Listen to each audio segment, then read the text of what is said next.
And welcome to Amy Park in Melbourne, where it's been a blustery day, and even that is an understatement to cap all understatements. 70 miles per hour, the wind's blowing and planes cancelled, and we've been bobbing around in the air today under extreme rough circumstances coming into Melbourne. But the breeze, if I can call it that, or the gale, has abated.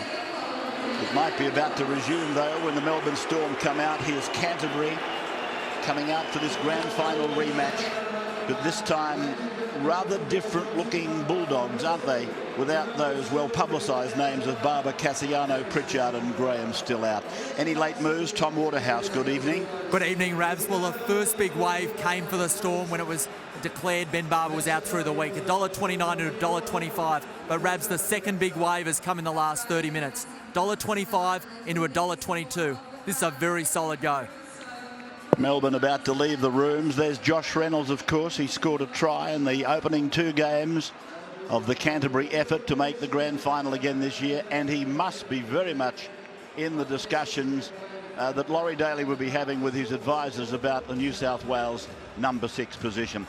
So Junior Sau is out of this, in this side, I should say, for Justin O'Neill, a fine athlete. They're going to miss him, and Junior will play his first game for the Storm. Junior Moores comes in for suspended Vave. Now there is Ryan Hoffman playing his 200th game, and his parents Jay and Jenny and wife Mel in the tunnel to see Ryan lead the Melbourne Storm out onto the park tonight. Jay, of course, his dad, was the very first hooker that the Canberra Raiders had way back in the early 80s. In fact, when we talk about the big three for Melbourne, I often feel as though this fellow's being cheated a little bit, because I look upon him as one of the big four. He's an outstanding player, and I'm sure anybody at Melbourne that have played alongside him would say the same. Just a 5-day turnaround then for the men in purple. The Premiers, as was the case with St George beaten last weekend, 5-day turnaround.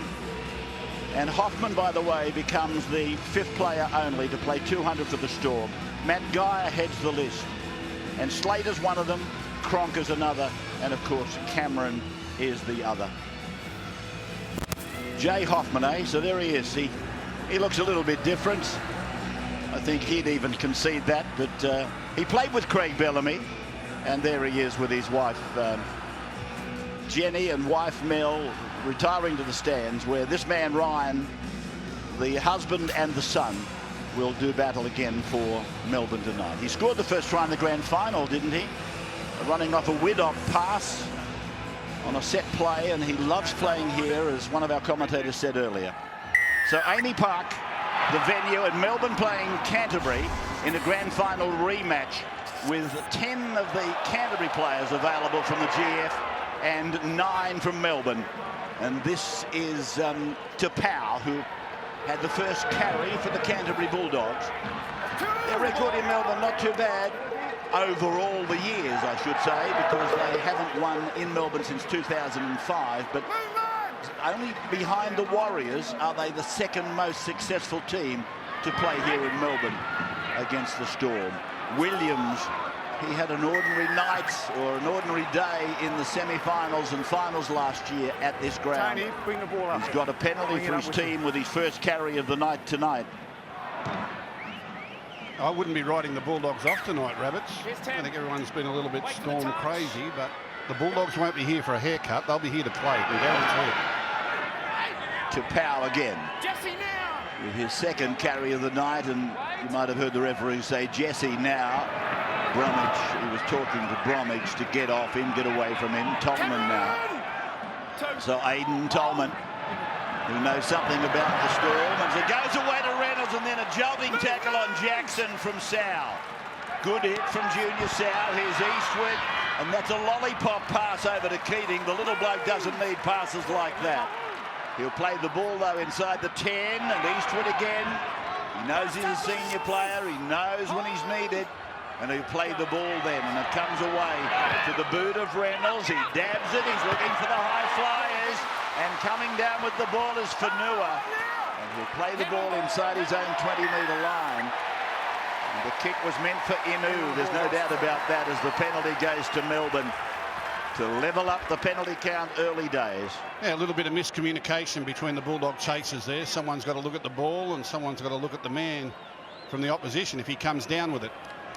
And he very nearly took off there, the Melbourne winger. He had fresh air in front of him, but just stumbled a little bit and the cover picked him up. Holden Cup tonight. Storm 30 beat Bulldogs 16. Good win for the youngsters from Melbourne, and it's another penalty to Melbourne. So Canterbury basically just inviting Melbourne out easily from their own area, and you can't really afford to do that. And I think the Bulldogs will try and test the referees early to just see how much they can slow the play down. It is fraught with danger though, because the Melbourne Storm is so deadly from set play situations. This will start 40 metres out from the Bulldogs line, and there'll be 2 or 3 real attacking cracks at the Bulldog defence here before a 5th tackle option. Here's Hoffman then, and Ryan just outside the 30-metre line in the centre of the ground. So Melbourne set up an arrowhead in attack, and it's gone away from Cronk and handed back for Bromwich.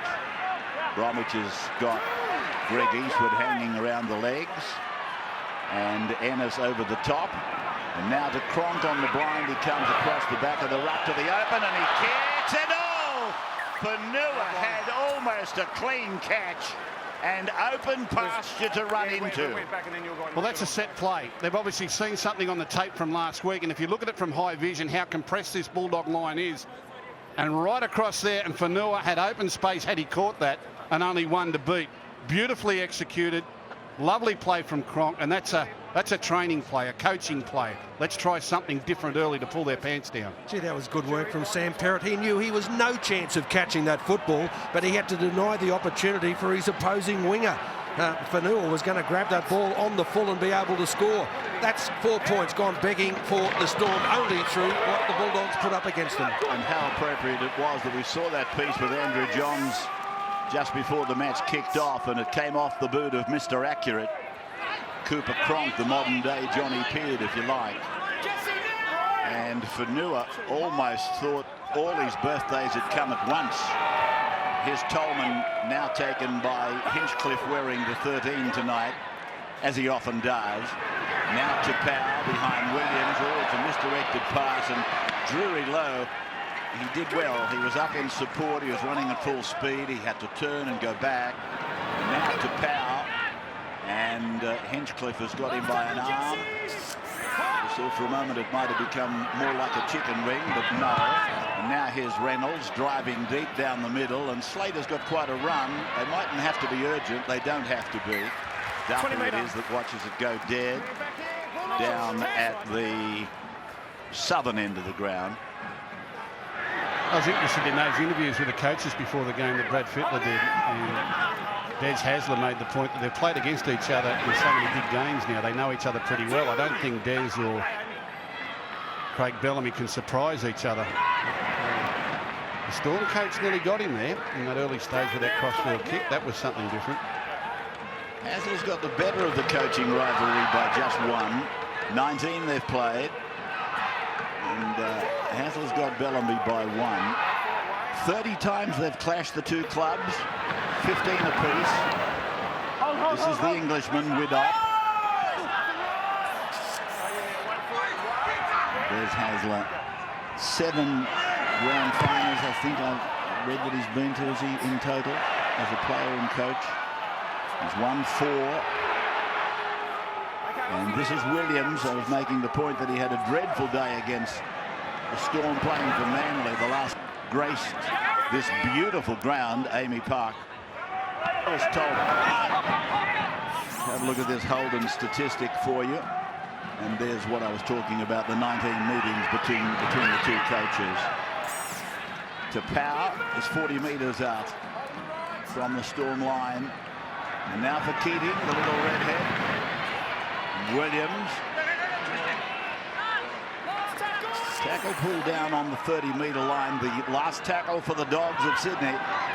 And Keating got a kick in. And the three made the tackle, but I didn't see anything wrong with it. And now Melbourne fire it quickly to Junior South. That tackler was Will Chambers I was talking about.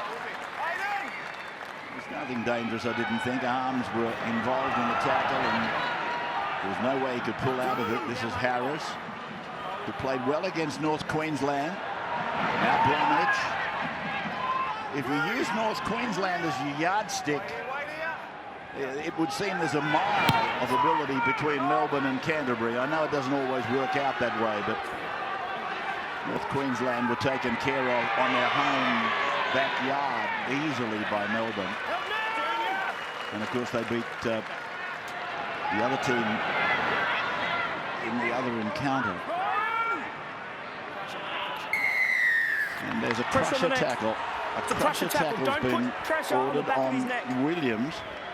Well, this came from the pocket referee. You can hear the words there, crusher, crusher. They give all the tackles a name now. I lose count of them. I don't know what they are. But what he's saying is he's putting pressure on the back of the neck here unnecessarily. It's a protection for the player being tackled, and it was seen a few years ago as just another way of making life uncomfortable for the man with the ball and slowing the play of the ball down. The crusher tackle. Rabbits. Played then by Tolman, and Tapau puts the fend out on Cameron Smith, but he's taken by Smith and Harris. Hinchcliffe had a little piece of the tackle. They come right side to Josh Reynolds, flat ball across to Jackson, and Jackson pulled down low by Sow, and here is Reynolds, and Reynolds, as I said, tries in the opening 2 games of the year, a metre short of the line. Ennis then a slow play the ball, and Eastwood steps off his left foot and then bounces away from Bromwich and tries to make the line. He's just short of it, as you can see. And now they go long and away to Keating's left foot. The jump is on, Brown is up there, Duffy's up there. It's come down to Canterbury, and it's with Williams, 2 fens. And now he's put down and he's going to change over the possession. Okay, well, it seemed like Duffy got a little piece of that. I was sort of waiting for a 6 again call there, but the referees were right on the spot. Not quite sure. They were right there. Let's have a look. Up they go. Up they go. Oh, no. All Bulldogs there. I've been wrong about Melbourne before, but they do look a little flat to me tonight. They aren't their sparkling self right from the get-go. They might warm into it. They've had a hard road over the last month, but see little things like this. You don't normally see this from the Melbourne Storm. A trick shot in their first attacking set of 6. A poor 5th tackle option. There's a soft turnover, and now Hoffman trying to get them going forward. Straight up the middle there, about 10 metres short of halfway. That's an inside the 40 kick from Widdop, but it bounces the wrong way. And Lowe comes back for Canterbury. It might not be a bad night to actually catch Melbourne, as you were making the point. They've got Melbourne at the back end of that campaign that involved long travel, extreme heat, and the quick turnaround. That's the 40-metre line, Canterbury's end of the ground. And the blonde-headed Tolman takes it towards the centre. From Ennis to Keating, Keating to Williams. And it's pretty much even Stevens at the moment. The last coming up now for the blue and whites from Belmore, and they roll it over the sideline. Billy Slater wants nothing to do with it. And I think Billy Slater's decision there is a bit of a rap for the Bulldogs. They knew that they need a bit of a rest, the Storm. So we're back at the football on Thursday night, edition number 3, and the start of the 3rd round of our Telstra Premiership. This is Harris playing it for Cameron Smith to come across to the left to Bromwich. And big Jesse Bromwich will play the ball just a couple of metres on Canterbury side of halfway. Cronk goes back to a second man for Widdop, and Widdop is taken low by Josh Reynolds. Here is Smith then out from dummy half. Both markers had their back turned. The kick sitting down, but it'll find the touchline in goal. So a 20-metre restart then for Canterbury. Tomorrow night we do it again on Friday night football, and a battle of the West again between Parramatta and the West Tigers. And of course the 3rd of our Western teams. played the Tigers last weekend. Well, now it's the Tigers versus Parramatta tomorrow night at Leichhardt, which I think will be like a sardine tin. Played by Tapau, then Eastwood, now Reynolds. He loses the ball, or was it knocked down? Apparently not, because Smith has been allowed to run. He loses the ball, dives on it, and the referees are going to put a scrum down. They're saying knock on both ways, so it's going to be the first knock on against the Bulldogs, which would lead me to think that the Melbourne Storm players knocked at Reynolds' arms. The referee indicating there they knocked at his arms. Look how he holds the ball out in front, and Widdop takes the arm off the ball. So there's your first knock on. Cameron Smith picks it up and runs 10 metres with it, and he'll actually lose possession, but the referee will deem that he had no advantage there, so they're going to come back, and I think it's a Melbourne Storm feed. Yes. So legitimate to knock the arm that's carrying the ball down in that situation, but after a tackle's been completed, you must not touch the arm carrying the ball. Somewhat of an anomaly. Harris then playing the ball for Melbourne. Down the middle they come, and they roll it out to Norrie. Rugby league is full of anomalies, Coach. Take your point. Smith, Cronk, Hoffman. Oh, Slater was flying through. Taken by Jackson. Now Bromwich. Now Melbourne starting to warm up and look good. And Bromwich will play the ball 15 out, right in the middle of the ground, running towards the northern end of the ground. Here's a little kick across by Cronk and Fennell. Oh, gee. Junior Sow couldn't pick it up. I think it was a case of play on had he been able to. All the way. Junior Sow, that's the man that had to pick up a half volley. That was the winger for Nua. And there's the knock on. That's athletic, isn't it? Brilliant stuff from the winger. Eastwood. Almost certainly he'll be part of the World Cup defence at the end of the year. There's the Facebook website, Twitter website, if you want to follow the game with us. Low on the 40-metre line. Now to Powell.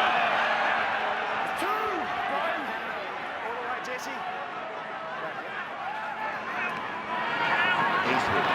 Big Cameron Smith all ends up. Got rid of another. Gave it to Josh Reynolds. That's a kick, not a drop ball. And it's gone to Keating. No, the refs disagreed. He's brought it back for the knock on. Well, that was really unlucky for Eastwood, who bustled his way through the front line and I think was juggling the ball and couldn't really get a good handle on it before trying to set up his supports. There was something about it when he came through the line. He just didn't look comfortable for mine in getting the ball ready. He's got it in one hand. Oh, yeah, it was a little double pump, and then he went with the no-look pass. I hate that. I hate the no-look pass, Rabbits. Billy Slater read it right. He was right in the face of the support player. So he's called it a knock on, and maybe he's very right and I'm very wrong, but the description, the description of a kick is from the knee down. In my opinion, it might have got him just on the knee. It certainly doesn't look like a kick, I'll give you that in, but the description in the rule book is from the knee down. Rabs, the Bulldogs will be disappointed with the outcome of that play, but they've got to be happy with the way that they've started this match. They're testing the Melbourne Storm more than any team have, although this is just the third game of the season. I'll bet their confidence is sky high at the moment. Here is Hinchcliffe working behind the ruck, and Cronk it is that gets it away to Big Harris. Tackled by Morris over there. The play goes over to Will Chambers, and he'll play the ball some 35 metres out from the Canterbury line. Territory-wise, they've had the better of it, I think. Cronk goes high. Kicking the ball. Oh, the bounce is good for Drury Low. Originally, I thought it was good for Widdop. Well, that was the floating bomb that Andrew Johns pointed to right in the match, and no one wanted to catch it. And that's what you're looking to do with these spiral bombs and floating bombs that Cooper Cronk is so adept at. You want the opposition to let it bounce, and then it's a lottery. And that nearly got them. Widdop was so close to gathering that. There's Reynolds. He's very busy. He's taken on the 40-metre line. 17 minutes of the game gone, and we're locked up at 0-all. 12-6 this corresponding game last year. Canterbury really tested Melbourne. Now the kick from Keating. It'll bounce okay for Slater. It does. And he comes across and he picks up. Matt Duffy's lost the ball. Chance for Canterbury. Jackson got the kick in. Slater's back, covers up, goes to ground. Well, what happened there? The Bulldogs were off for the prize. How did Slater end up with the ball? He's Billy Slater.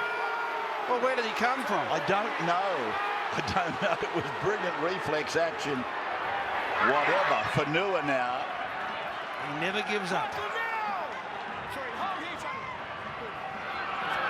Chambers. O'Neill out of the team. Junior Sauer, the other centre, and of course the other centres at the Warriors these days, Nielsen. Played by Brian Norrie.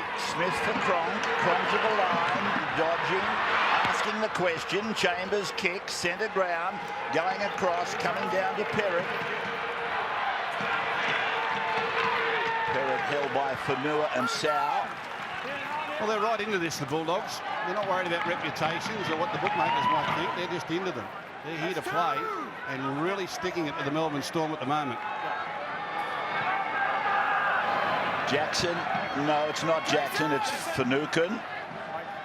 And Jesse Bromwich, who you saw coming off the field. Williams short to Morris, but it was a telegraphed pass.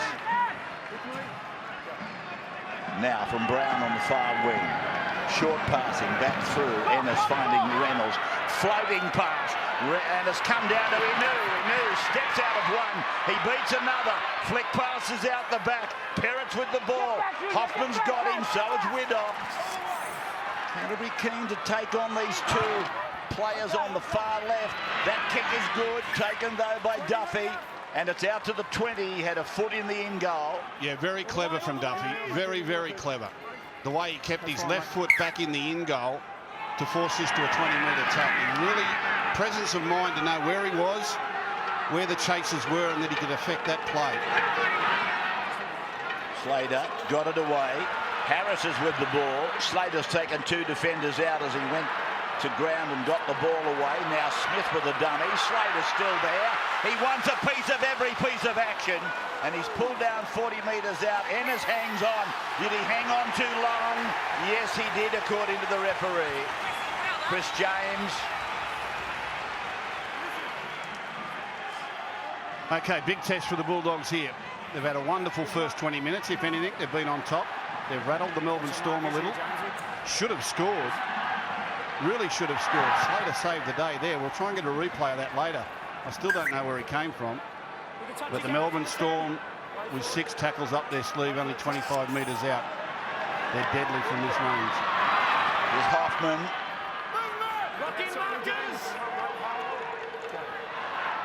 Now Jason Rouse running it at Jackson and Finucane.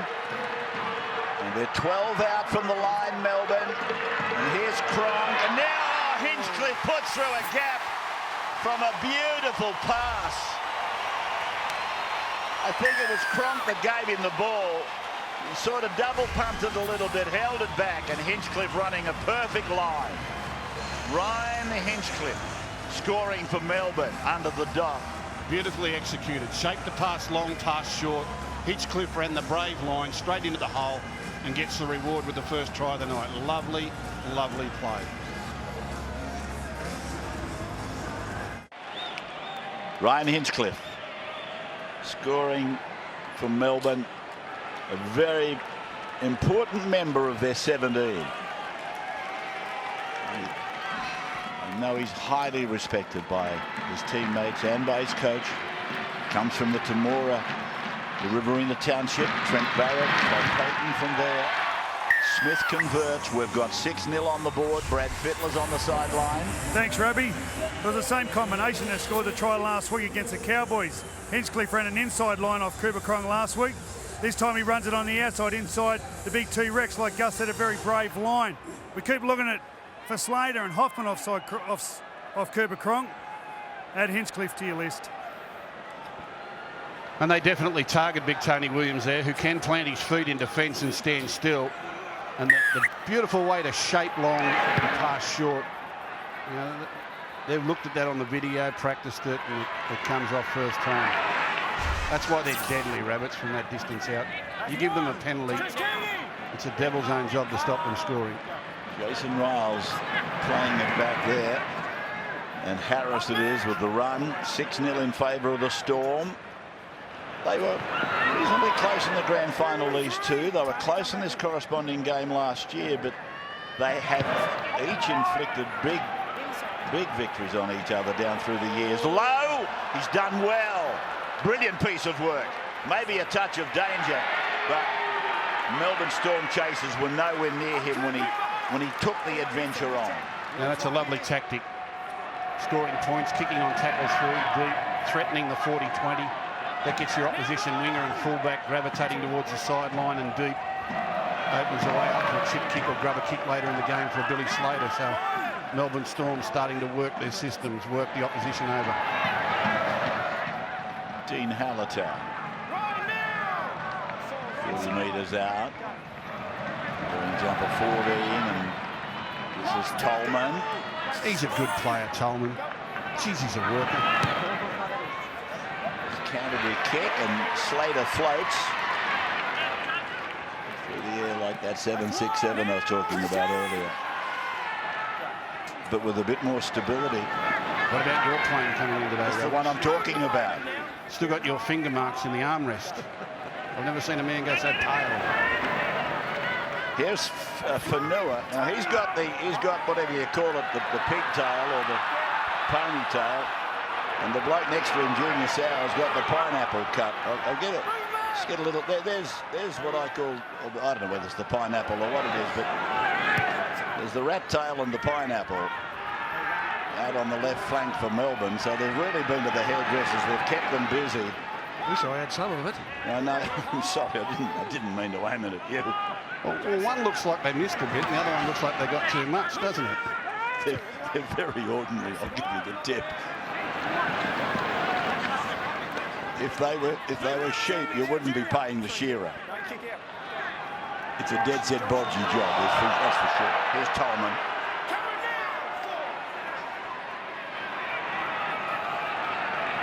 Away they go from Finucane. Oh, Tony Williams, no look. Josh Morris, no look. Gus doesn't like either of them, and there's Brown with the ball. He'll play it 18 metres out from the Melbourne line. Keating dummy half. Enniston to Reynolds. Here's this little kick again, looking for Inu, but the lack of communication or something, because the only man that looked like catching it was Fanua, who's with it now. And he did very well to plant that right foot back inside the end goal area to get the 20-metre restart. That's great training. There's the completions for you, and the Dogs at 8, well, they're both at 80, 12 from 15. And here is Junior Sauer. Shoveling it back for Gareth Widdop. And I'm sitting next to the greatest number 6 of all time. I'll get a comment from him on the value of Widdop. Again, I mentioned Hoffman earlier. Here's Slater. They went from the right across the back of the ruck, out to the left to Slater. There might be a penalty. No, he said, you're trying to milk it. It's come to Cronk. It's gone to Hoffman. Hoffman puts a grubber kick in. There's a new part of his equipment. It goes dead. Well, I was talking about this bloke Hoffman when I was talking about I find it a little bit insulting to a bloke like him. We keep talking about the big three. Widdop plays his part, doesn't he? He does. He's learned very well since coming over from England. Got the opportunity to speak to him a couple of times last year, and he's a lovely young bloke. His goals in life are to become a better footballer and a better person. The football side of things, well, he's done that extremely well, fitting in very well with Bellamy's game plan. And I think to have blokes around him, though, like Cooper Cronk, Billy Slater and Cameron Smith, it's been an enormous benefit for him. Finucane, Keating low. He's tangled up there with Chambers. Duffy comes in. Keating again, Williams again.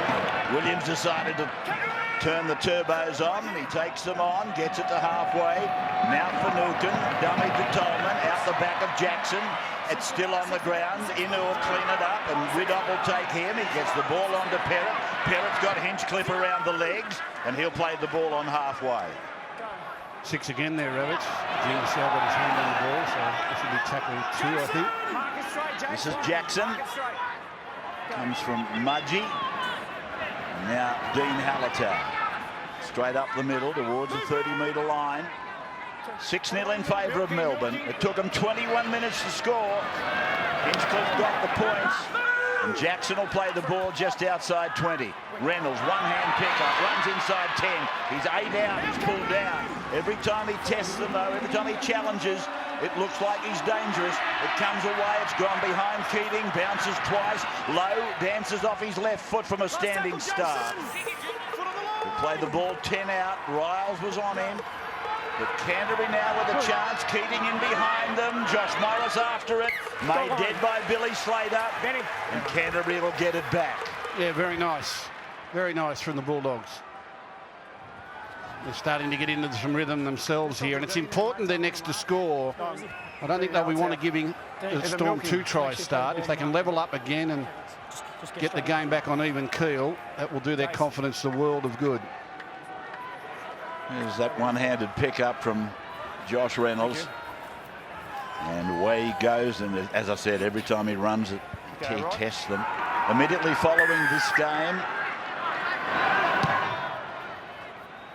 the footy show, and after Easter moving to the earlier time slot, the footy show I'm talking about at 8:30. So Fatty and Slats and Bo and Darryl and Gordon with you with the footy show straight after this, and then at their new time after Easter at 8:30. Played then by Inu, and the pass from low to Tolman wasn't exactly when the big bloke wanted to get it. It just slowed him down a little bit. Now they go to the middle. And here is Finucane again. 12 out.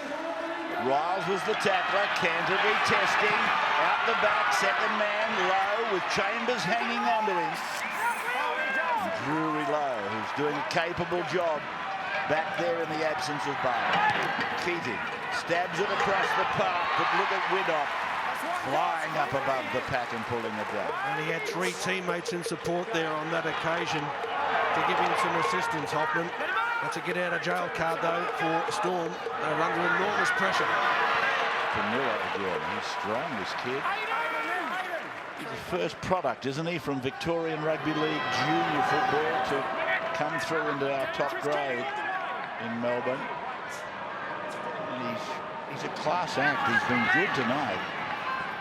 Storm winning the Holden Cup, the under-20s now, the Holden Cup, won by Storm over Canterbury. You people that follow Canterbury have just joined us. Here's Perrott.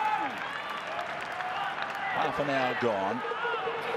And just apart from that one try when they really looked hot, I'm talking about really hot Melbourne, and Hinchcliffe scored. Canterbury have been matching them punch for punch, play for play. Now he's in behind the ruck and he's lost the ball. Oh dear. He's lost the ball.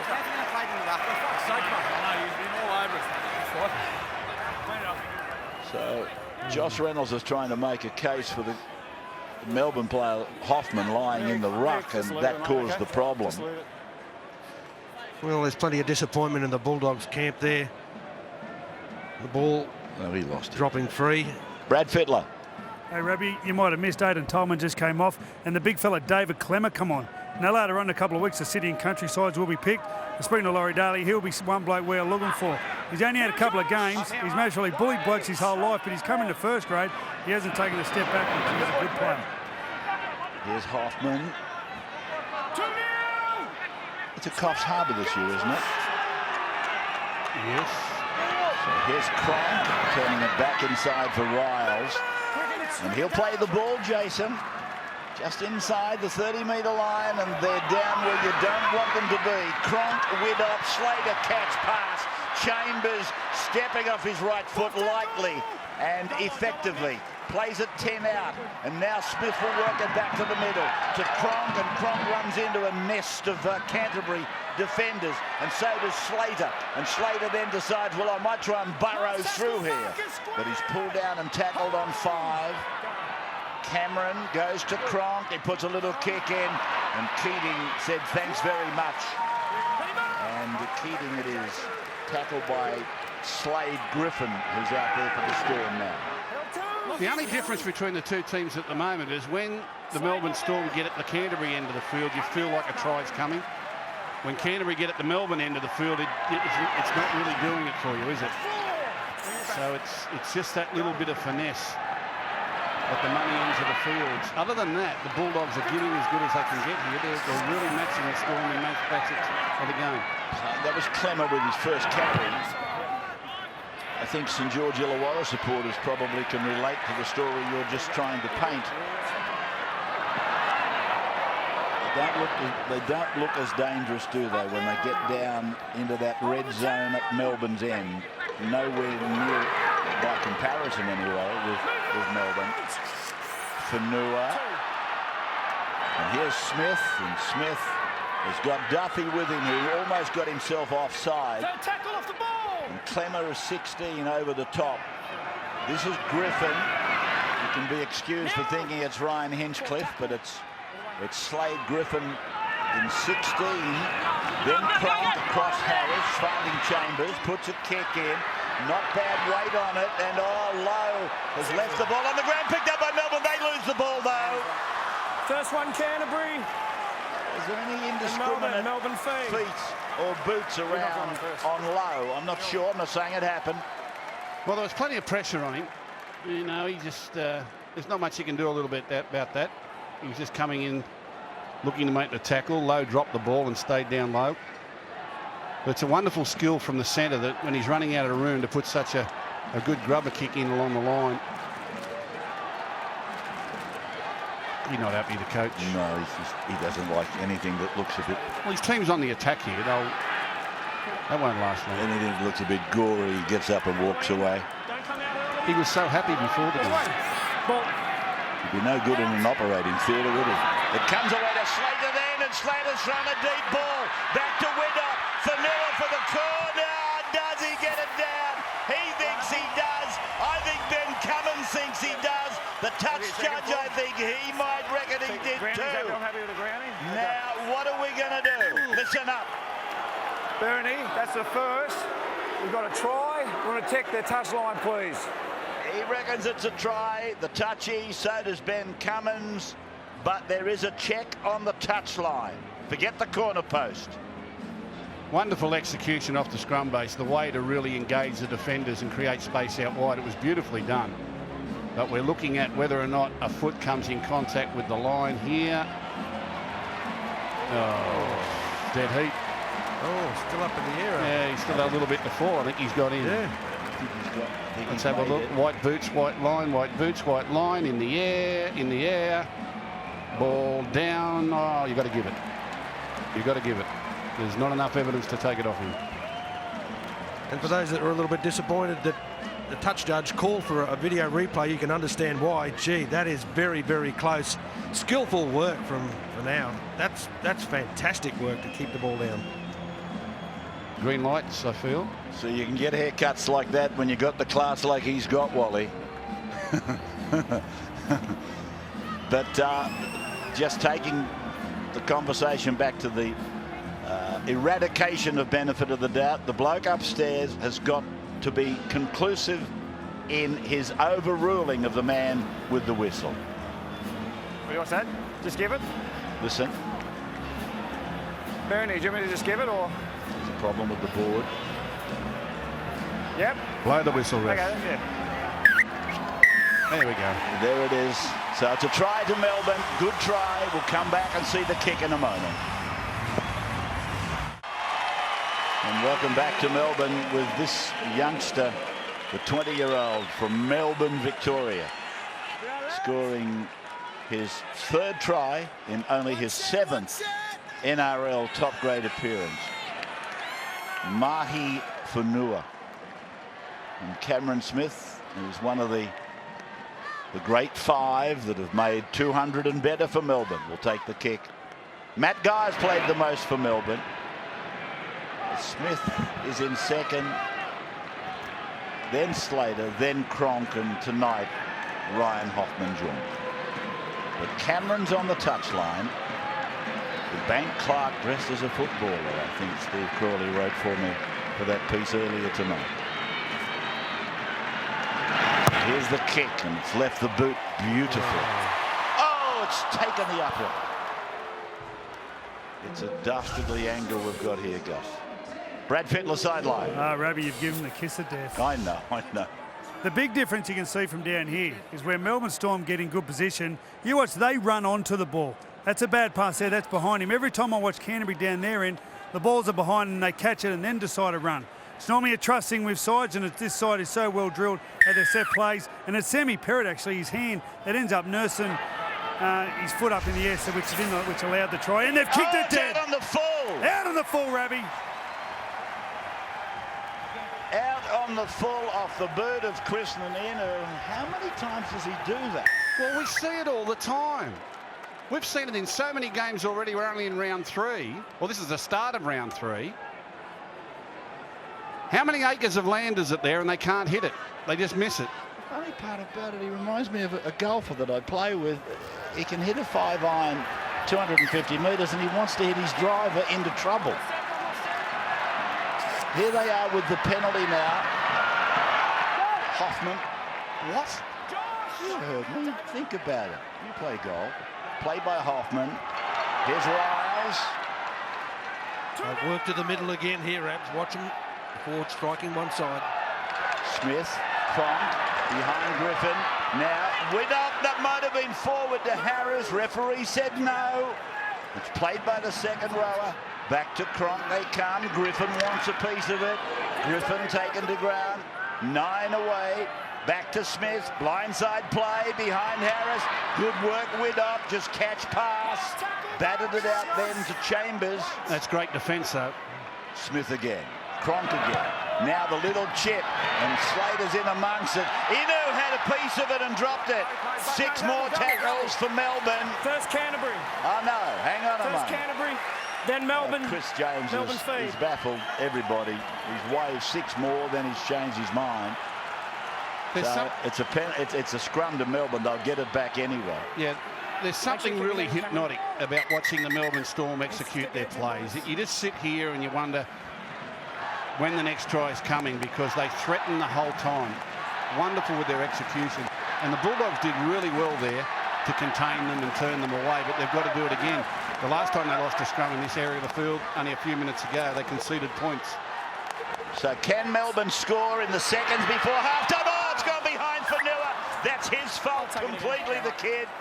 He was far too far forward, and he could have been running onto it and running into the same space. Well, you look at the high shot here, Billy Slater taunting the defence before the ball goes in the scrum. He's threatening to run infield. That's Billy behind the scrum. He threatens to go infield. Now he comes back this way, attracts all the defenders, and had Fanua been deep and running onto the ball, as Brad Fittler suggested just a moment ago, he'd have scored in the corner untouched. But Billy was taunting the opposition with which way he was going to go there. Come back to a scrum, this time fed by the blue and whites. They're down 10-0 at half-time, and there's no happiness in trailing at half-time, no matter who you're playing. But against Melbourne, looking at the stats, you don't want to be chasing them. When they lead at half-time, 99% of the time they win. 10-0 at half-time will be the score.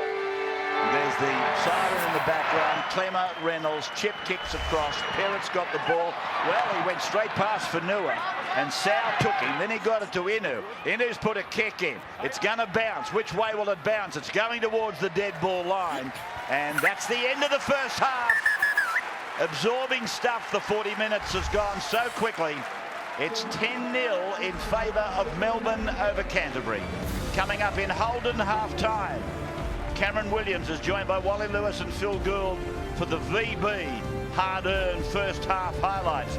And Andrew Johns dissects the big play with the help of 9 Orbit. That's coming up in Holden half-time, next on the home of Rugby League, 9's Wide World of Sports.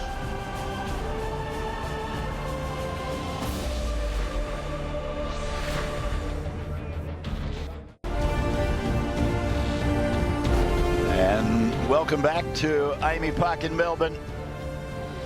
live on the wide world of sports on 9, and of course you're watching it on Gem at the same time.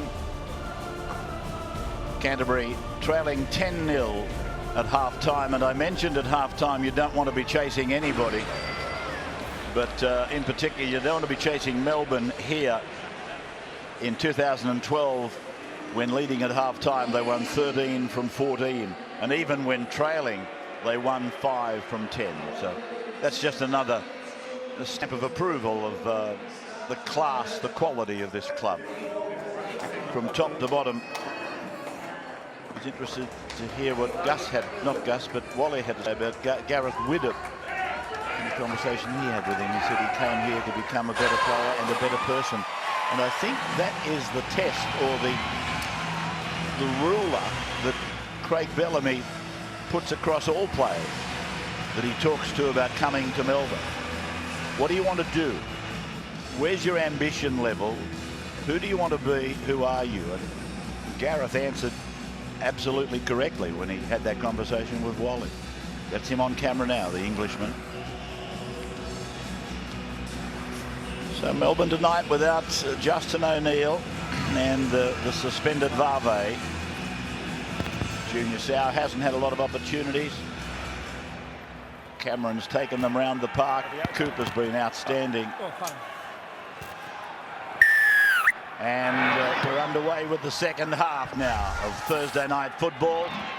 And there's no way Chris Naninu was going to kick that over the dead ball line on the full. And Jason Riles it is, taking the first tackle for Melbourne. Dragon, the Rooster, and now a Stormer. Harris, plenty of him to work with. And this is Chambers.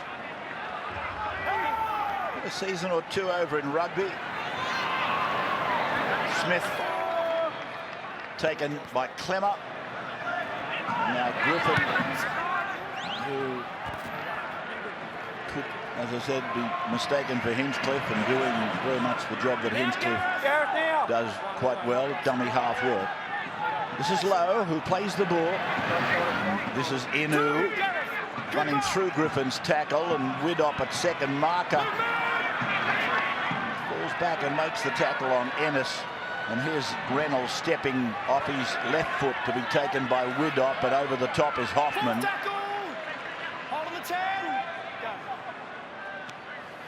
Now it's for Hallitel.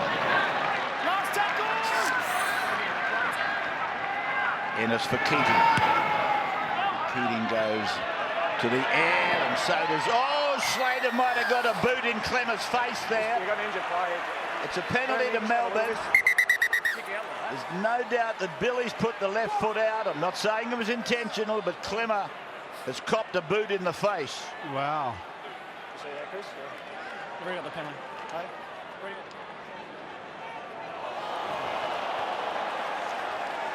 Okay.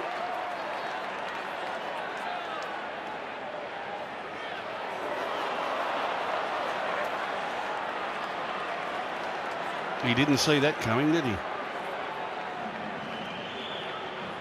The penalty's actually gone to the Bulldogs because it's been ruled Clemmer's tackled him in the air.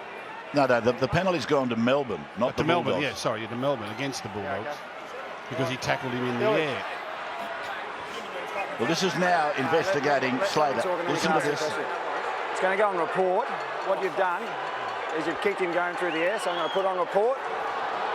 Even though you had a penalty, that was an act of foul play prior to that, so penalty go to the Bulldogs. Yeah, okay.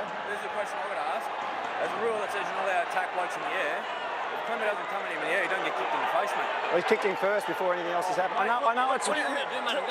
Cameron, he makes contact with I know it's happened. I know it's happened very quick. He's not allowed to make contact with Bill in the air, mate. Yeah, but that's happened first. I know it's happened very quickly, but that's what's happened. So penalty go to the Bulldogs. Well, QC Cameron Smith there has stated a very good case. It's a very good case that he makes. Yeah, he said if he doesn't come in and illegally tackle him mid-air, he doesn't get the foot in the face. Well, Billy Slater jumps and catches a ball like that 2 or 3 times every game.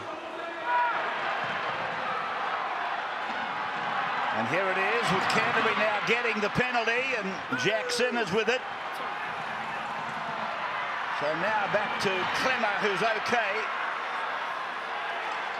And 4 of the Melbourne players, 5 in fact originally involved, which means there might be a little bit of a thread on the outside.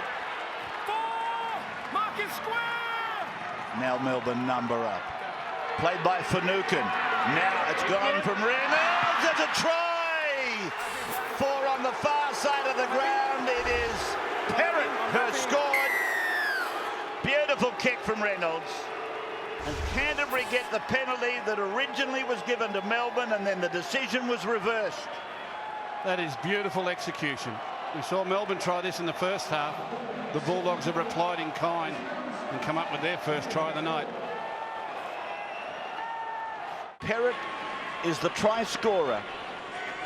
He knew it was on. He knew they were slender in defence out wide. They'd done a lot of defensive work in the middle, and he pointed to young Reynolds. Said, "Give it to me now. Give it to me in the air."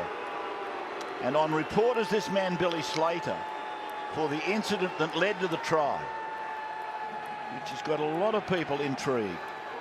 Cameron Smith said to the referee, if the defender doesn't try and tackle him illegally in midair, he doesn't get a boot in the face.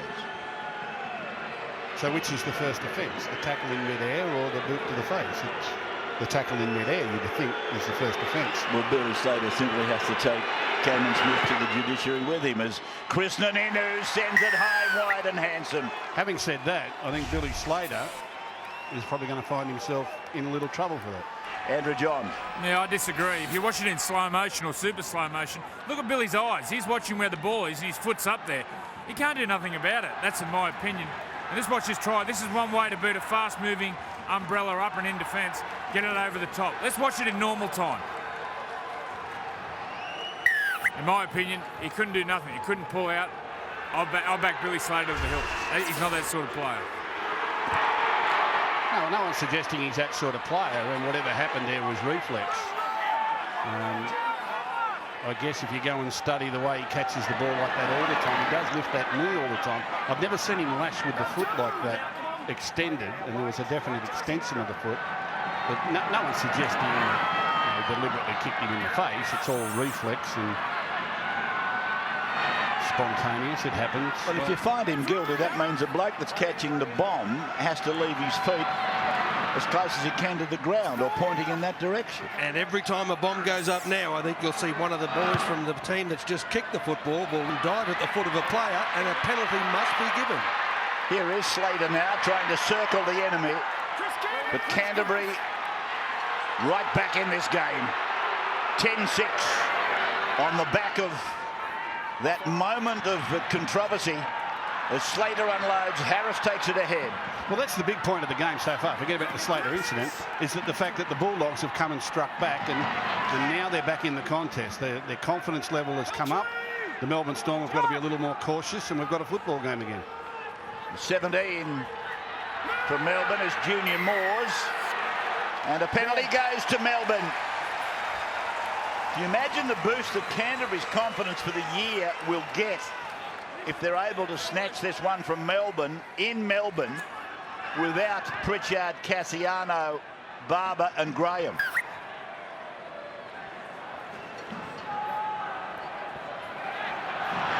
Hoffman. 25 out, 20 in from touch. Riles running a decoy. Smith tackled by Inu. Now for Cronk, and then it's over to Moores. He loses the ball. And it will be a knock-on against Melbourne. So Canterbury will get the ball from the scrum, 10 metres out from their own line. Down at the southern end, Kevin Walters, assistant coach to Craig Bellamy. And I guess we all know what they're talking about. Was there some intent? I don't think so. His eye line indicated to me there was no intent to kick a bloke in the head. No, whatever happened there was reflex. Whatever happened was reflex. But then again, out of that will come the suggestion to Billy Slater that he can't extend his leg like that when chasers are coming through. Which the rule says they can't tackle him around the legs anyway, so they're doing it. I mean, it's a bit of a conundrum.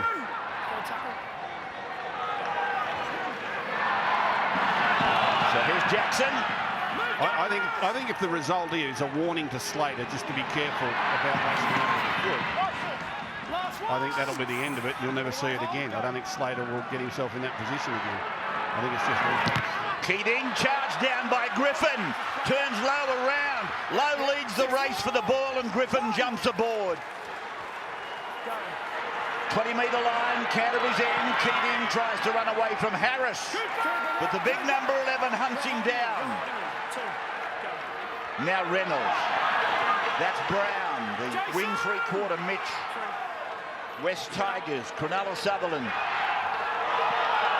Finucane. 40 metres out from the line. Now the match comes very much alive. Keating. Left foot driving down over the head of Slater, bouncing end on end and down to the fence at the northern end, which is the cricket ground end of Amy Park.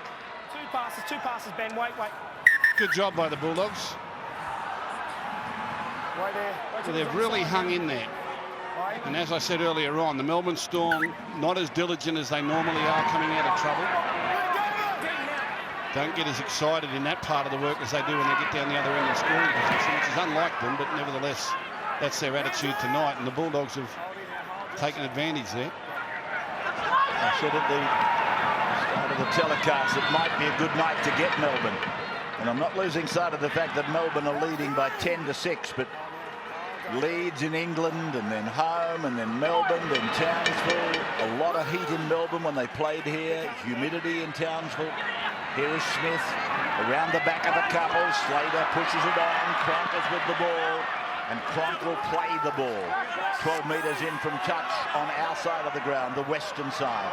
And Slater goes short to Harris. He puts in a little kick. There's a chance here for Chambers, but it's taken in by Lowe. And a penalty for a push in the back. Well, what about the big back rower? Just right there. He's got some talent, this boy. Tohu Harris. The 11. Yeah, Tohu Harris. Have a look at him. Pushed him, mate. Looks like the wild man from the bush, but with this deft little touch of the kick in behind the line. Second rower's kicking. Once upon a time, that was not allowed. But boy, he's got some ability, this kid. So now it's Cameron, and then it's gone on to Gareth, and now here's Junior Sow with a pulverising run and putting the ball out and dropping the ball. Canterbury, I think, have scrambled to save it. They have. Yeah, then we lost it. Wow. Well, he hit that ball at such speed. And I love to see outside backs do this. Look at the depth bang. He hits the ball at speed, charges into the hole. Wow. He tried to put it down and come up short. Reynolds is high-fiving and slapping hands, and they're all very happy, but the referee's indicated he came up short and lost the ball. No doubts in the world in the mind of the referee, Chris James. Gave his ruling immediately. No referral. This is Christian Inu. Junior Sow. He's not as big as the bloke I'm thinking of, but he reminded me there for a moment of Olsen Filipina. The old Tiger supporters would remember him well, and so too you Kiwi supporters, more importantly. Tapau. It's fun to have him running at you, I can tell you. You played against him? Unfortunately. He had thighs on him like tree trunks. Now Keating. Putting it down into vacant space. Maybe I should say just space. Vacant space, I think, is tautological. Oh, an attempted intercept by Perrott. Played by Widop. And here he is. Little Olsen.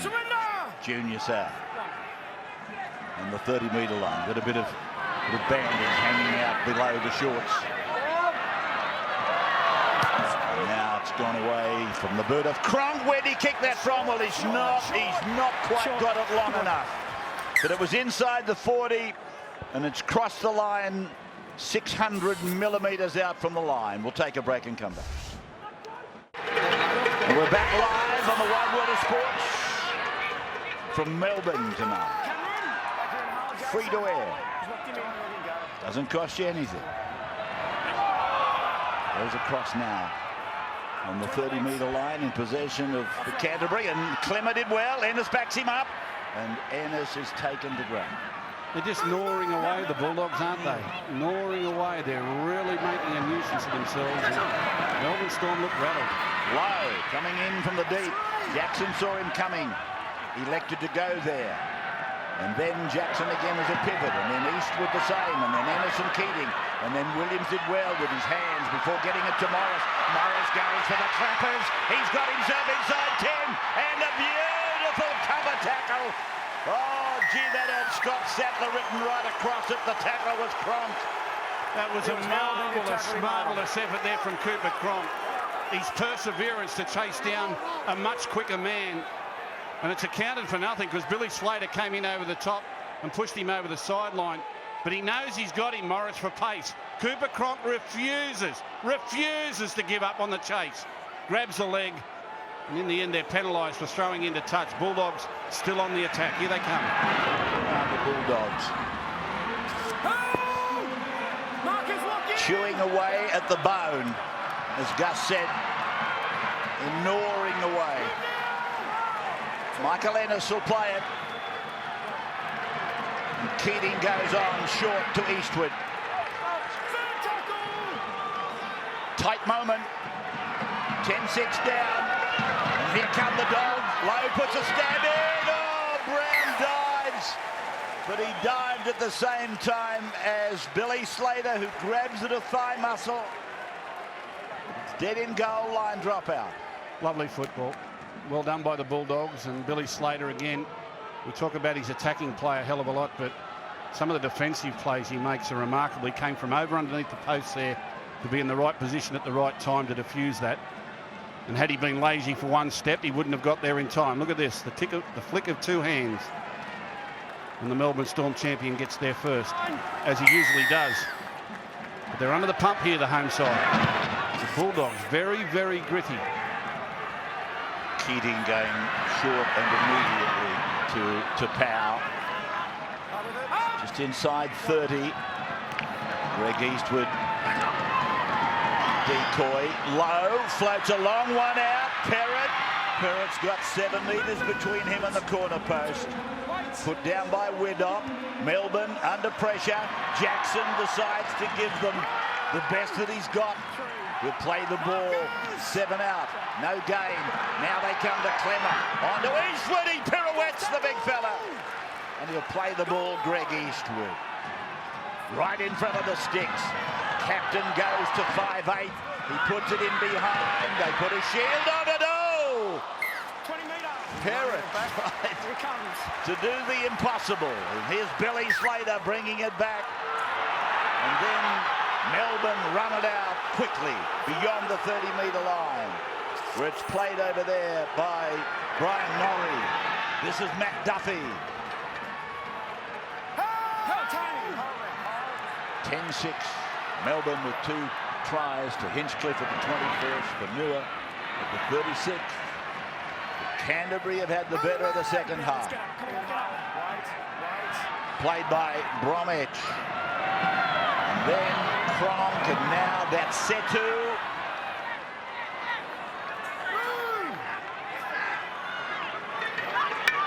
Cameron. Now for Harris. Harris reversing towards the line. 10 metres out. Thursday night football on 9. As the little catch from Cronk puts the winger under extreme pressure. It's gone dead off Canterbury. Line drop out. Melbourne will come back in a moment. Yeah, nice response. Work their way up the field, and a great 5th tackle option forces the pressure, and a repeat set of 6. And as I have said on several occasions tonight, they are deadly from this range. This will be a set sequence, a set of 6, depending on who catches it and where he gets to on tackle 1. That will trigger a set of 6 with some attacking options on tackle 3, 4 and 5. The most dangerous football team in the league in these situations. Great dropout. Most dangerous football team in the world. It's something they're very proud of. Norrie playing it down on the 30-metre line. This is Longy Setu. I was thinking that Ryan Hoffman, they would set him up for a try at some stage tonight. Don't be surprised that they're working towards him now. Although Ryan's on the left and Cooper's calling it right. Here is Cameron Smith. Here is Cooper Cronk, and he's going himself, the little fella. The champion, number 7. 5 Man of the Match awards, last 5 games. And he goes in to score. Yeah, pocket referees come screaming in. Have a try. Please check instruction. The pocket referee came screaming in saying he's checking obstruction. I didn't see it. But wonderful setup play there by the Melbourne Storm. Tackle 2, they had a shot at them. Tackle 3, they're in position again. Here we go. Decoy runner to the inside. Straight runner to the outside. Cronk's very, very wide. He's way outside that decoy runner. There is contact there, but it's a long, long way away from the play. And Cronk runs away from that particular part of the field and muscles his way into the in goal. I've got no problem with this. They're looking at the 10 coming forward here and his contact in the line. But for me, that contact is incidental and insignificant to the overall play. I think the decision that this man upstairs sitting next to us is making, did the defender make a grab at the attacker or did the attacker run into him? Which happened first? Listen up for this one now from Ben Cumming. No try. No try. They're standing solid on this, aren't they? Jesus, Rabbits, that'll do me. That is stupid. That will do me. That is so wrong. Just wait there, just wait there. That is so wrong. Wait, ran through. And I beg them to stop taking these upstairs. Who the bloke that I passed behind? Yeah. Hey. The player taken out wasn't I will within tell the you Bulls' hey, law don't you come at me like that. Don't come at me getting like that. anywhere near the football. Mate, he's obstructed him, he's blocked it, and he's impeded him. Three men outside him. Impeded him from what though, I Ben? don't need you coming like that. He couldn't, 20 metres away. he couldn't participate in shutting it down unless the play came back to him. And it didn't come back to him, Ben. It's ridiculous. Time on, Benny. Of course it's ridiculous. Oh, boy. Go back and have a look at the rule the way Tom Bellew wrote it 100 years ago. It was better than this one. I have begged the referee to send these obstruction things upstairs, to make a call on the field, but don't send them upstairs because what we get week in, week out is inconsistent and, in my opinion, invariably wrong on this obstruction rule. Well, anyway, Canterbury reap the benefit of it tonight. 10-6 the score. And Jackson taken to ground over there by Riddock and Hoffman. William Inu from dummy half. 30 metres out. Keating. High. And raked down by Reynolds. It might be play on for Eastwood. No, it's a penalty, Melbourne. Inside the 10. Well, hang on, it's got to be a penalty to Canterbury. He jumped and had his leg out while he was in the air. It's your penalty. Wait, what the penalty? Rocking him in. Greg Eastwood's in front of the kicker. Well called, Wally. There you go.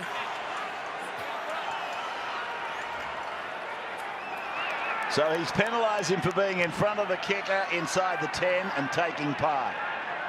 So Melbourne clear with this penalty on their own 30-metre line. And here's Brian Norrie.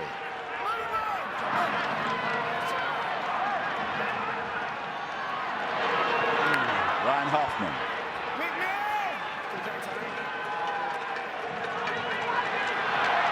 Jesse Bromwich. Don't let it get the better of you, Gus. Take one of the blue ones and put it under your tongue for a little while. I'm sucking. I know you're sucking, not meant to be sucked, just let it dissolve. Here's Slater up the middle off a Smith pass. 30 metres out. Smith again looking for penalty. Slater was there. Puts in a little chip around the back. He's looking for Duffy. Arriving first though is Slater. And Slater does it all himself. He chip kicked for Duffy. Ran past Duffy. Made the tackle on the fullback. Tony Grimaldi getting off the field. Have you seen a busier player in number 1? Well, he should be on double time and a half. Possesses a kicking game. Gus was speaking to Andrew Johns before about just the strength of the positional kick, how wonderful it is. That was absolutely pinpoint perfect. Couldn't have been in a better spot. Double time and half. There's the old unionism coming out in you. Well, he better not be on double time and a half, otherwise the Storm salary cap has just gone out the window. Don't bring that up again. Here's Norrie. Here's an action replay on the previous line drop out. Norrie ran to exactly that play to grass. They set one up and then a big play on tackle 3. Cooper Cronk setting his men up in exactly the same formation. Looks like this one might go out the back this time. Here's Cronk. A couple of decoys and then Ridop fancies his chances through the gap between Reynolds and Jackson. But now Cronk goes himself from dummy half. 9 out. And Smith dummies with Bromwich taking some heat off him. Cronk, one-handed hand back then to Harris. And Harris, he consumes a lot of defence.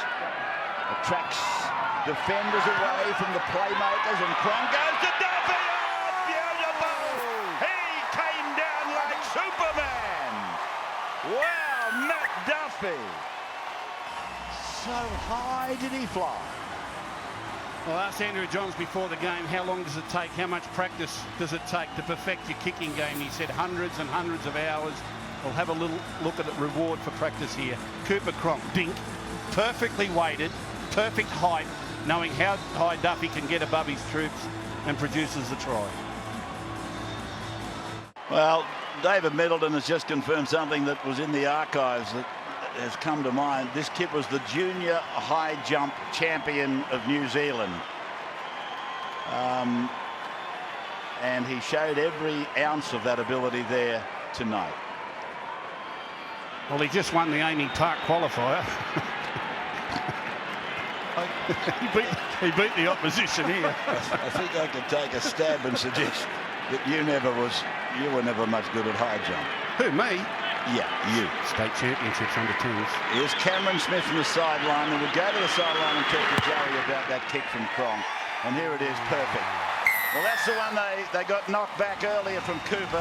Andrew sideline. I'm going to throw it over to Freddie. Freddie's going to talk about it. Watching in the first half, I couldn't believe in the first half they're actually going to Junior South and Mahu Fanua, the two smaller outside men for the Storm. But this is their go-to man, no doubt in the world. And we just found out that he's not only a junior high jump champion, but he was also in the New Zealand volleyball team when he was in high school. Quite a talented Kiwi. Was it the volleyball team? Well, we're lucky he didn't spike it. Would have been awful if he went up and punched it into the in goal, wouldn't it? Here they are, getting an offload down to Slater. Billy Slater, he's run into the backfield. Lowe's after him and got him. Good tackle by the young Aucklander. He wasn't chasing a maiden. He was certainly after a wait for age horse there. But now it's come with Widop, and he circles back to the 10, middle of the ground. Here's Cameron Smith. He knows he's got them back pedaling. They're on their bicycle. Setu gets it over the line. Check it, but I think it's a try. Setu scores. Chris James We have a try. thinks it's a try. Check Wants the to ground go in, please. upstairs. And it was a lovely ball, but was back here inside the 30. Who was it? Was it Bromwich that got the ball away? I'm not quite sure. All I saw was Slater bursting through the gap. Setu, yes, it's okay. Lovely play. Lovely play. It's a lovely offload. I'm not sure whether it was Norrie or Hinchcliffe. It was one of the big fellas. Way back down the Look other at this end ball of the from Cameron Smith. Watch him dummy to Hinchcliffe, sucked all the defenders in, and now the ball comes out the back. Tony Williams falls over there. But Setu gets in there. Lungi Setu, who has been away for 2 years, doing some work on a mission. And we get a try.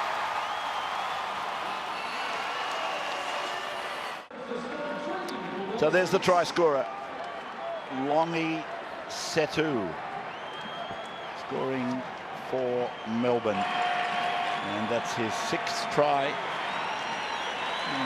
in his 67th first grade game. So Cameron Smith, 2 from 3 tonight. And finding the extra couple of points. Andrew Johns on the sideline. Yeah, it's beautiful support play by Billy Slater. He's there, he puts himself in a situation where he can get the ball. But look at the bloke who offloaded, Jesse Bromwich. Hasn't he come on this year? Have a look at this bloke. He's flying. It's a great tackle here from Drury Lowe. And watch Cameron Smith come out here. He gets out of dummy half. He's got eyes for one man, Tony Williams. And when he sees Tony Williams coming in on his man, look, he's got eyes for Tony Williams there. He adjusts his hands well, plays out the back to Lungi Setu. Cameron Smith, what a player. Jesse Bromwich is the man that popped that ball down to Slater. He also was born in Auckland. Played then by Hinchcliffe inside the 40-metre line and knocked on by Hinchcliffe. And he's given it as a 0 tackle advantage rule, although given the knock-on happened about 5 metres short of halfway. I don't know whether Canterbury got any advantage from it because they're not back to that point now, and that's the first tackle. So I don't know that that's an advantage. That is to foul with the ball now. This game blew open quickly there, didn't it? Right little passage for the Melbourne Storm. Is Canterbury trying to do something, and this ball goes deflecting down to Setu, and he did well to get a ball away on his way to ground. Fanua is fending them away like flies on a hot day. Slater at dummy half, Smith at first, Cronk at second, and now it's with Chambers, and he's tackled and he put his foot on the line. The touch judge has got him. We're out first. Scrumming here, Canterbury feed. Wacko, just have a quick word to that winger, mate. Nice work there by Josh Morris.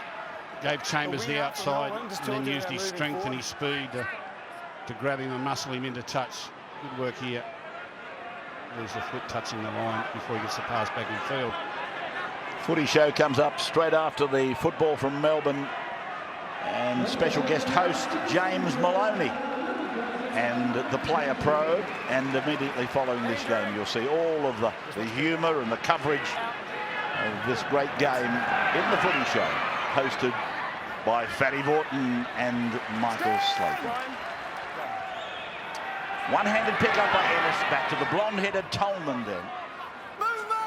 32 metres out on the Melbourne line. And then a hard ball by Reynolds to a player I don't think was expecting it. Canterbury, late tackle. Penalty has gone to Canterbury's late tackle.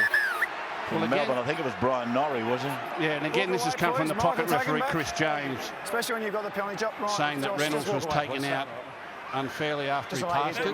Yeah, penalty, just a penalty. There wouldn't be much in it at normal speed. Let's have a look. Reynolds comes across field. He's hit. Penalty. Can't really see it there. There he is. He passes and he's hit. Well, I think that's all in the one motion. Might be a bit high. There's probably grounds for a penalty because he's hitting high. But I don't think it was all that late. Wait here. What are you going to do, Mick? Run or? Okay, mate. So this is for Nukin. And this scoreboard quickly racing out to 22-6. 17 is Tim Brown for the Bulldogs. Now Reynolds goes short to Jackson. Jackson close but held up. He's going places, Jackson. Fanukin, he's busy, isn't he, as well? They've got some great young forwards coming through, haven't they? Clemmer, Fanukin. Here's a chance. Lowe holding it back, and in the do! Crispin has scored for Canterbury. Surely no inquiries. And it's a try for Canterbury. 22-10. Kick to come. Yeah, good on you, Bulldogs. That's wonderful. could have been guilty for maybe dropping the bundle once the score blew out a little bit, but they're sprinting back to halfway, wanting the kick-off to come quickly. Some nice play out to the right-hand side. See the winger there, got himself back on the goal line and didn't come forward with the rest of his teammates as they have done all night. And that was just the amount of room that this fella needed to step back inside and get himself towards the in goal. A little bit of laziness there from the Melbourne Storm, but good play by the Bulldogs and good heart, good spirit. Still trying right to the death. Inu then to convert his own try from 25 out, and a lovely kick. Straight between the uprights down at the northern end of this ground, and it is a lovely ground. Melbourne, the city, should be proud of this rectangular field that they've provided for not just our game, but of course for the rectangular sports. As part of the trade-off, I think, to bring some origin matches down here. I understand that's a fairly touchy point, but it's a lovely construction. That's a great precinct. The whole Melbourne cricket ground, Amy Park precinct is beautiful. Tim Brown is a tall, big thing. He's young, fast. They're still into it here, the Bulldogs, but geez, they've been courageous tonight. Lacking a little bit in finesse, but that would be expected with the amount of players they've got out. But they've really stuck it with the Storm. Holden stat there, Billy Slater, 147 metres from 10 runs. You get to the stage though with Slater where you sort of say ho-hum. So this is him with the ball now. Josh now, Josh, lock in! Hold! Fanua. Now Michael! You're locked in, you're locked in. That's something there. You would have heard it clearly in the audio. Now Michael. Players get used to the referee saying things like that, and that's why the ball tends to be slowed down. Because players are waiting for the referee to say to them, that's enough. There's no need for the referee to say that. The rule is simple. Once the player's tackled, he's on the ground with the ball, you get off him. Here's a kick through. Widdop is after it. Lowe comes across, finds the line. You agree with that? Don't start me, Rabbits. No, it's a scrum, mate. Yeah. You kicked it into touch, mate. I'm trying to cool down. No, it doesn't matter if you kick it into touch. Friday night football. Tigers up against the Eels at beautiful downtown Leichhardt tomorrow night. And that will go through New South Wales and Victoria at 7:30 and through Queensland at 7. And here is Canterbury with about 6 minutes of time remaining. They're trailing by 10. And they sweep the ball along their own 10-metre line towards the eastern sideline. There's enough time for them to win this football game, no doubt about that. Just where will they break Storm's defence? Inu. Josh, don't push him!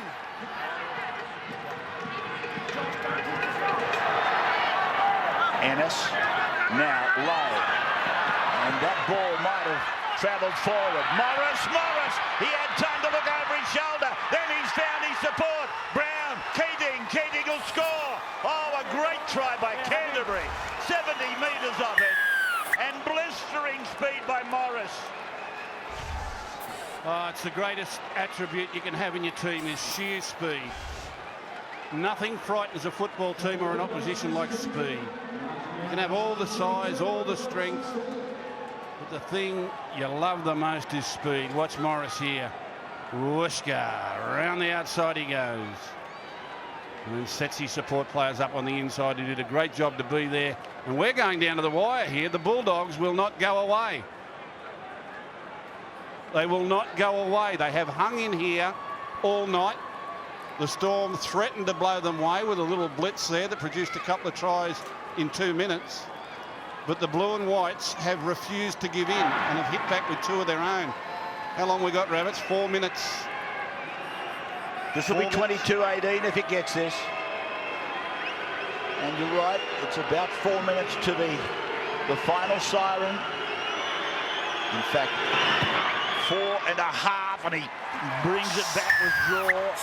Brad Fittler sideline, 4-point ball game now. That makes it 4, Ravi. They're getting edgy on the Bulldogs bench at the moment. Drury Lowe does a fantastic job here. Just holds it enough to square Fanua up. And this is the second time Morris has got around the outside. Now, Billy Slater does a fantastic job normally blocking these down. But he ends up finding Keating on the inside. He kicks the goal, and we've got 4 minutes of joy. And you can expect to see the Bulldogs go up the middle, but they will throw the ball wide. Storm's defence, they play a slide defence, and they've beaten them a couple of times in a row now. Oh, the bounce of the ball. It's been cleaned up, though, by a diving Mitch Brown. Brad Fittler, 4 minutes of joy. He's had 40 years of joy. Good ball. Back from Tim Brown. And finding Finucane. By the way, Brad, your volleyball high jump champion was beaten all ends up by Morris, so he didn't win the 100 at those junior championships in the same year. And here is Lowe, taken 40 metres out from the line. That's a Melbourne play on Melbourne. And so it's Ennis now, and gone to, there's that no-look stuff again. And Jackson puts it down, the pass from Josh Reynolds, just outside the Melbourne 20-metre line. 3 minutes to go. They'll get another couple of chances. Just depends where Melbourne gives them the ball back here. And Melbourne, they've been rattled by this side all night. Riles, I know Melbourne might have a couple of troops down, but Canterbury, I said it earlier, and now I can say win, lose or draw. With the quality of player they've got out, they're going to take a load of confidence back on the plane to Sydney as a result of this one, no matter what. Riles with the ball.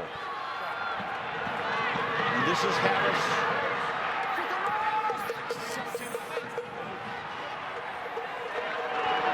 Good. Cronk. And that ball coming down to Lowe, who's been particularly good. I mentioned that his job in deputising for Ben Barber has been impeccable. And tonight, I don't suppose you can be any better than impeccable. In fact, you can't. My goodness, he's been good tonight, Drury Lowe. It's no disgrace to go down to this mob, not here at Amy Park. They're a wonderful football team, Melbourne, and Canterbury have hung in there. Haven't gone down just yet. And here they are going over to Tolman, and he then gets it back to Reynolds. Reynolds on to Inu. Inu's got Widdop. He got rid of Widdop. He got rid of another. He got rid of another. And now they all hitch a ride and pull him down. Inside the 10 or inside the 20 it is now. As it goes off the boot of Reynolds. It's gone very high. Stacks on the middle. Duffy puts it down. Comes down to Finucane. 6 more for Canterbury. Keating's tackle. 12 metres out from the line. So William to Tim Brown. Looking at the clock. Looking at the try line. There's a minute to go. As it comes from Ennis. It goes on to Tolman. Tolman back to the middle. Jamming it up there. And Melbourne it is. All hands on deck. Jason Riles in 14. Ennis goes over. Reynolds gets it away. Jackson's with the ball. And he plays it a couple of metres out from the line. Their left side's been strong all night. So here's Ennis now. He decides they'll have a captain's go. But he's now made to play the ball. They're roaring from Belmore through Campsie and Marrickville as the Dogs launch their final assault. And Reynolds puts a kick in, but that's the penny section. It came down to Fanua, and he flicked past it to the crowd down behind the advertising at the northern end. Well, I don't know that we'll get the line drop out into play. The Bulldogs are racing out, trying to get themselves in position, but I think this will wind down. Further evidence that we should stop the clock when the ball goes out of play in the last 5 minutes, because we won't get another play in this game. That's unfortunate. Well, there's something else that they might like to think about at the administrative level, but Melbourne have won over the Bulldogs 22-18. And for the Storm, Hinchcliffe, Fanua, Duffy and Setu tries, Dogs, Perrott, Inu and Keating. So it's a win to Melbourne at home again, 22-18.